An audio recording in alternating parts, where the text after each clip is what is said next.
Micah Nicole Bautista from BSED 2. So, ang napili kong genre is folk literature. So, ang pamagat nito is Ang Alamat ng Pinya. Narinig niyo na ba ito? Kung hindi pa, may brief summary ako para sa inyo. So, a girl named Pinya is too lazy to help her mother with chores. One day, she refuses to look for something and wishes she have a more eyes. As a consequence, she turns into pineapple. So, ano nga nangyari sa kanya? Tama, naging pineapple siya. Dahil tamad siya at hindi niya sinusunod ang utos ng magulang niya. So, dapat makinig tayo sa magulang natin at sundin natin sila. So, why it fits folk literature? It is a traditional Filipino tale with a moral lesson and imaginative explanation for how fruit gets in appearance. So, may benefits din ito para sa mga bata. Una is reinforcement, obedience, and helpfulness. So, kailangan natin maging matulungin sa magulang natin para hindi sila mapagod at hindi tayo magaya kay Pinya. Gusto nyo bang magaya kay Pinya? Siyempre, hindi. Kaya dapat sundin natin at tulungan ang magulang natin. So, number 2 is supports oral language development. And number 3, promotes understanding of cause and effect. So, suggested classroom activities. Art activities make paper pineapple with many eyes.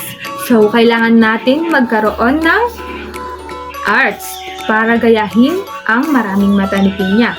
Para mas ma-describe natin ito sa mga bata. And para mas maunawaan nila ang itsura nito kapag sila ay mas maraming mata. Then, next is story discussion. Talk about what they would do differently if they were Pinya. So, kailangan natin na magsuot ng costume na pangkay Pinya para mas matuwa sila at mas maintindihan nila kung ano ang kalugan ng pagiging masunuring bata para sa kanilang magulang. Then next is listening activity. Watch the video and answer simple comprehension questions.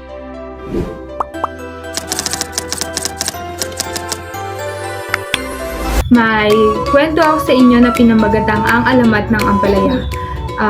May brief summary lang ako na ibabahagi sa inyo. So, the story tells of a bitter guard named Ampalaya who was jealous to other vegetable in Sariwa town. One night, he sneaks into the garden and steals their colors and flavor. When the vegetable discover this, they take their traits back, leaving Ampalaya with his pale color and bitter taste. So, bakit nga ba naging mapait ang Ampalaya?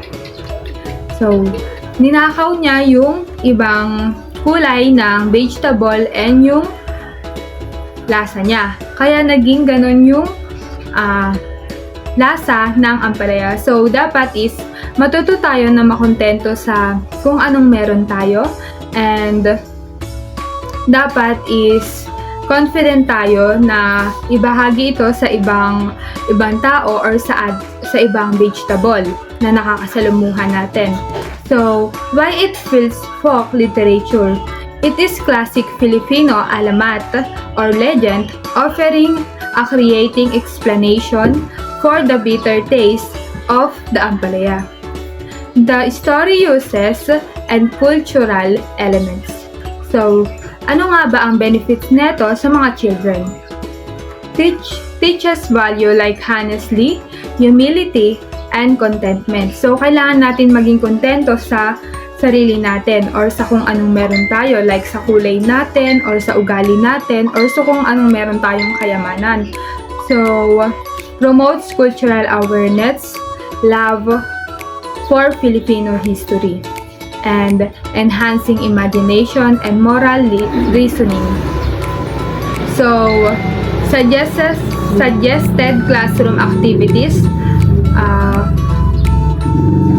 My suggest is art project like create vegetable character using recycled materials, dramatic play, act out the story with costume or puppets, and sequence the story using flashcard or drawings.